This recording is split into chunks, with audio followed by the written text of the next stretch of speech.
नमस्कार, मैं हूं आपके साथ मयंक। आज 17 मार्च है, 17 तारीख है और जंग का 18वां दिन है।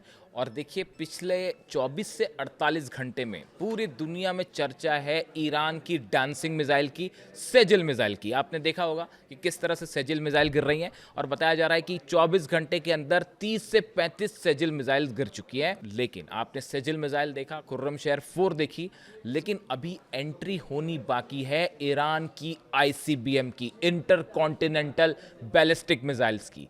बिल्कुल ठीक सुन रहे हैं आप। देखिए, बार बार ईरान की सेना की तरफ से बात कही गई, पहले भी कही गई थी जंग के पहले, और बीच में भी लगातार कही गई कि हमारे असली अटैक्स होने अभी बचे हैं, असली हथियार फायर होने अभी बचे हैं। अभी तो सिर्फ जो है, अभी तक बताया जा रहा है कि सिर्फ 700 मिसाइल्स फायर की हैं ईरान ने, जो अलग अलग अमेरिका के ठिकानों पे और इसराइल में हुई है। 700 मिसाइल्स फायर हुई है। कल आपने देखा होगा जिस तरह से पूरे दुनिया भर के मीडिया में जो है वो ईरान की डांसिंग मिसाइल की चर्चा थी, सेजिल की चर्चा थी, और हर शख्स ये बता रहा था कि 2000 किलोमीटर उसकी रेंज है और हाइपरसोनिक मिसाइल है और कोई उसे रोक नहीं सकता। और वाकई है भी ऐसा, बेहद खतरनाक। मैंने तो खुद उस पर पता नहीं कितने वीडियो बनाए हैं। लेकिन मुझसे बार बार एक सवाल पूछा जा रहा था कि आगे क्या और भी कुछ बड़ा होने वाला है। अभी ईरान की इंटर कॉन्टिनेंटल बैलिस्टिक मिसाइल बची हुई है। बड़े सारे एक्सपर्ट्स ये बात बता रहे हैं, बोल रहे हैं कि देखिए, बीच में जो खबरें आई थी कि एक ईरान से एक मिसाइल का टेस्ट हुआ था, करीब 2-3 महीने पहले, जंग के पहले जो टेस्ट हुआ था, और एक मिसाइल ट्रेवल करते हुए रशिया के ऊपर से जाते हुए साइबेरिया में गिरी थी। उसको ट्रैक भी किया था, कुछ मिसाइल्स जो ट्रैकर्स हैं उन्होंने उसको ट्रैक भी किया कि एक ऐसी जो है प्रोजेक्टाइल फायर किया गया जो कि साइबेरिया क्रॉस करते हुए, रशिया क्रॉस करते हुए साइबेरिया पर गिरा। उसके बाद ये चर्चा शुरू हुई थी कि ईरान ने आईसीबीएम बना ली है। ईरान की सेना की तरफ से सोर्सेस से ये खबर आ रही थी और इस तरह के दावे किए गए थे कि अब उस रेंज की मिसाइल्स बना ली गई हैं जो न्यूयॉर्क जा सकती हैं, वॉशिंगटन जा सकती हैं। और उसके बाद जो हलचल मची पेंटागन में और अमेरिका में, और वो इस बात की चर्चाएं शुरू हो गई थी कि मिसाइल्स जो हैं वो इस लेवल की मिसाइल्स बन गई हैं कि ये यहाँ तक आ सकती हैं। हालांकि यहाँ तक कि डोनाल्ड ट्रंप ने भी इसका जिक्र कर दिया था। हालांकि उन्होंने दूसरे उद्देश्य से किया था कि उसको एक उन बहानों में शामिल किया जाए जिसके चलते ईरान पर हमले हो। लेकिन एक्सपर्ट्स ये बता रहे हैं कि इस दिन के लिए, आज जो स्थिति है, इसी के लिए ईरान तैयारी कर रहा था। और हर स्तर पर प्लानिंग पहले से तैयार थी कि अगर इस तरह से हमले होते हैं, सुप्रीम लीडर को निशाना बनाया जाता है, तो कैसे जवाब देना है, किन किन हथियारों का कौन कौन से चरण में इस्तेमाल करना है, हर चीज़ पहले से पूरी तरह से प्लान थी। देखिए, अगर आप बात करें, जो आईआरजीसी की तरफ से दावा किया गया है कि अब तक करीब 3600 ड्रोन फायर किए गए हैं। 3600 ड्रोन अब तक फायर हुए हैं अरब देशों में और इसराइल के ऊपर। जो आईआरजीसी सेना का दावा है ईरान की, करीब 700 मिसाइल फायर की गई हैं। 200 ठिकाने तबाह किए गए हैं अलग अलग अमेरिका के, अरब में और इसराइल के, दोनों मिला के 200 ठिकाने तबाह किए गए। और 10 फाइटर जेट्स जो हैं वो गिरा दिए गए हैं, चाहे वो फ्यूल कैरिंग जो होते हैं प्लेन्स, उनको मिला के 10 जेट गिरा दिए गए हैं। ये दावा ईरान की सेना कर रही है।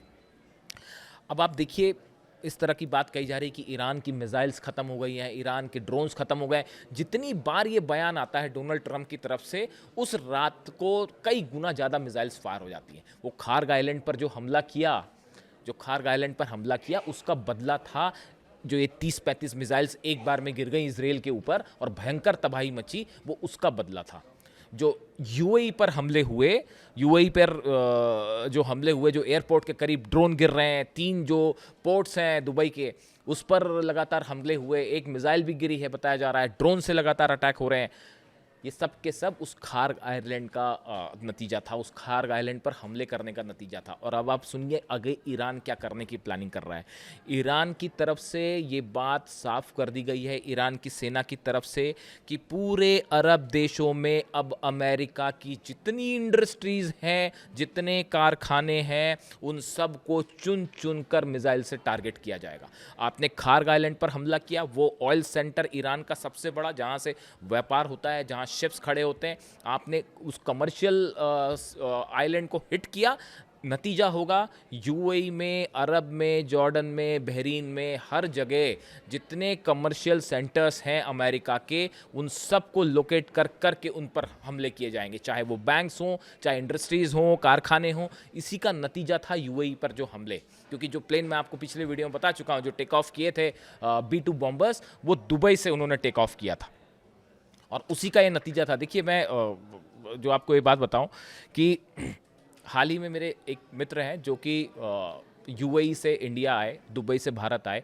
मैंने उनसे ये सवाल पूछा कि वहाँ पे दुबई में क्या हालात हैं और वहाँ लोगों की क्या सोच है। एक तो उन्होंने मुझे बताया कि वो जिस अपार्टमेंट पे रहते हैं दुबई में, उसके ठीक पीछे वाले अपार्टमेंट पे एक ड्रोन स्ट्राइक हुई और वहाँ पे आग लग गई।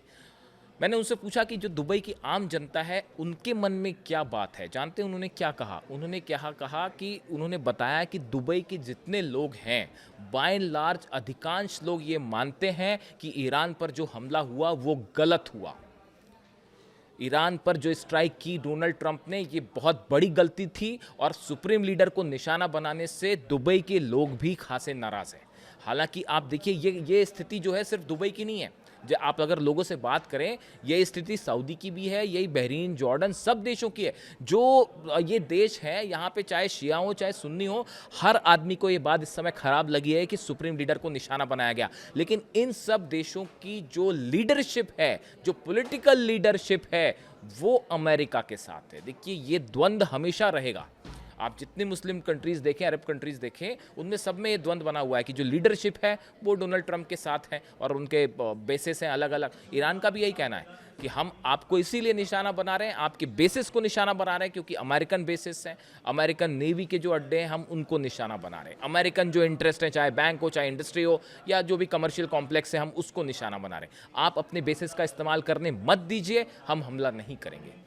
लेकिन जब तक इन अरब कंट्रीज़ के बेसिस का इस्तेमाल होता रहेगा, हमला यूं ही चलता रहेगा। और चाइना और रशिया के सैटेलाइट्स जो हैं, वो हर चीज़ प्रोवाइड कर रहे हैं। अब ये स्थिति देखिए आप, यूएई से फ्लाइट्स डिस्टर्ब हो गई बुरी तरह से और एयरपोर्ट पर खतरा मंडरा रहा है। अब देखिए, इसके अलावा जो बड़ी खबर है, डोनाल्ड ट्रंप एक नया प्लान तैयार कर रहे हैं कि कुछ कंट्रीज़ के साथ मिलकर, अब साथ कौन आएगा ये पता नहीं। फ्रांस मना कर चुका है, जर्मनी मना कर चुका है, इटली मना कर चुका है, ब्रिटेन मना कर चुका है, उधर साउथ कोरिया जैसे देश भी साथ आने को तैयार नहीं, जापान भी तो अब किसके साथ मिलकर फोर्स बनाएंगे पता नहीं। लेकिन कहा जा रहा है कि वो जल्दी ही एक ऐसी सेना का अनाउंसमेंट कर सकते हैं जो मिलकर अपनी फोर्स जो है वहाँ भेजेगी। अब केशम जो आइलैंड है, खार्क पर हमला हुआ। अब इसी तरह बताया जा रहा है कि केशम जो आइलैंड है, इसके आसपास अमेरिकन फोर्सेस हैं और जो उनका एक नया ट्रिपोली, उनका जो यूएसएस ट्रिपोली आ रहा है, अपने साथ 2500 सैनिक लेके आ रहा है, वो भी करीब पहुंच रहा है। और बताया जा रहा है जो प्लान है वो ये है कि हॉर्मूज़ के ऊपर सबसे पहले, हॉर्मूज़ के आसपास जो ईरान के हथियारों के अड्डे हैं, उनके ऊपर B-2 बॉम्बर्स से हमला हो सकता है। ये पहला स्टेप होगा। उसके बाद हॉर्मूज़ का जो एंट्री और एग्जिट पॉइंट है, इसको कब्जे में लिया जाएगा और उसके बाद जो है वहाँ पर मरीन्स को उतारा जाएगा। ये 3 पॉइंट एजेंडा है जिस पर डोनाल्ड ट्रंप काम कर सकते हैं। मैंने कुछ एक्सपर्ट से बात की कि भाई, अगर हॉर्मूज़ में ग्राउंड ऑपरेशन होता है, मरीन्स उतरते हैं, तो वो कैसे ऑपरेट करेंगे। तो ये 3 तरीके बताए कि पहले B-2 बॉम्बर से हमले किए जाएं, ईरान के जो मिसाइल सेंटर्स हैं या जो हथियार हैं आसपास, उन पर हमला हो, फिर दोनों एंट्री और एग्जिट प्लान पर हमला हो, और एंट्री और एग्जिट पर हमला हो, उसके बाद मरीन्स आए। लेकिन इसके लिए ईरान पहले से तैयार है। ईरान हर चीज़ पर आप देखिए पहले से तैयार है। पहले मिसाइल्स कौन सी फायर हुई, जो कि इनिशियल लेवल की मिसाइल्स थी, या ड्रोन्स जो कि ऐसा था कि जिनका मकसद ये था कि पेट्रियट थर्ड और आयरन डोम की जो मिसाइल्स हैं, या डेविड स्लिंग है, एरो है, इनकी जो डिफेंस मिसाइल्स हैं, इसको ख़त्म करना। पहले वो वाली मिसाइल्स फायर हुई। उसके बाद आप देखें कि थोड़ी बेटर गदीर सीरीज़ की मिसाइल्स फायर हुई। और अब देखिए तीसरे लेवल आते आते सेजिल आ गई है, खुर्रमशहर 4 आ गई है। यानी ईरान ने एक बड़ी स्ट्रैटेजी तैयार करी। आप वॉर की स्ट्रैटेजी बात करें, 31 जो सेंटर्स हैं, अलग अलग एरियाज़ हैं ईरान के, सब में हेडक्वार्टर्स बना रखे गए हैं। आप कितने हेडक्वार्टर्स को उड़ाओगे? हर जिले में समझ लीजिए आप 31 डिस्ट्रिक्ट्स ईरान के, या 31 एरियाज़ जो हैं ईरान के, उनको अलग अलग डिवाइड किया गया। उसमें हर जगह 2-2, 3-3 हेडक्वार्टर्स बनाए गए हैं कि अगर एक तबाह हो जाएगा तो दूसरा ऑपरेट करेगा, दूसरा तबाह हो जाएगा तो तीसरा ऑपरेट हो जाएगा।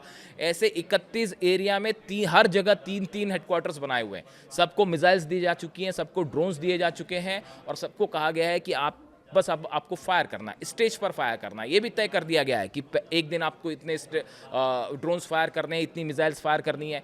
पहले चरण में ये फायर होगा, दूसरे चरण में ये फायर होगा, थर्ड स्टेज में। ईरान ने एक लंबी वॉर की तैयारी कर रखी है और उस स्टेज के हिसाब से चीज़ें आगे चल रही हैं। इन्होंने बीच में जो है कुछ ईरान ने मिसाइल्स अटैक अपने स्लो किए, तो इन्होंने कहा, इनके बयान आने लगे कि वो मिसाइल्स ख़त्म हो गई है। जैसे ही बयान आया मिसाइल ख़त्म हो गई है, उसी रात जो है वो 30-35 मिसाइल्स गिर पड़ी इसराइल के ऊपर। तो ये एक स्ट्रेटजी होती है वॉर की, अलग अलग। जो समझता होगा वो समझेगा इस बात को कि प्रोलॉन्ग वॉर कैसे किए जाएँ, इसके लिए जो है वो तैयारी है। कुल मिला के जो ये तेल का खेल है, ये इस बार डोनाल्ड ट्रंप को और अमेरिका को पड़ गया है बहुत भारी।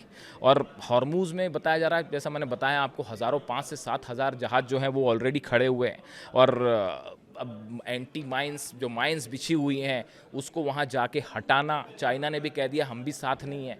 ऐसे हालात में वहाँ जाके माइंस हटाना अपने आप में एक बड़ी समस्या है। और सऊदी में, दुबई में, कतर में जितने देश हैं, ख़ास तौर पर जो इकोनॉमिकली एडवांस्ड कंट्रीज़ हैं, जहाँ पे अमेरिकन इंटरेस्ट हैं, वो सब बिजनेस इंडस्ट्रीज़ निशाने पर हैं, जिन पर कभी भी बड़ा अटैक हो सकता है। और ICBM का इंतज़ार कीजिए। जो सेना ने दावा किया था, ईरान की सेना के दावे बड़े सोच समझ के किए जाते हैं, और उनका दावा था कि हमने उस रेंज की मिसाइल टेस्ट की है। अब सोर्सेस इस तरह की बात कर रहे हैं कि अभी वो स्टेज भी आनी बाकी है, जिसमें हो सकता है कि 7 से 10 हज़ार किलोमीटर वाली कोई मिसाइल जो है वो फायर कर दे ईरान। लेकिन शायद उसके वक्त का सही वक्त और सही जगह का चुनाव ईरान की सेना करेगी। तो देखते जाइए अभी और क्या क्या सरप्राइज़ आते हैं। वीडियो कैसा लगा कमेंट करके बताइए। Thank you so much.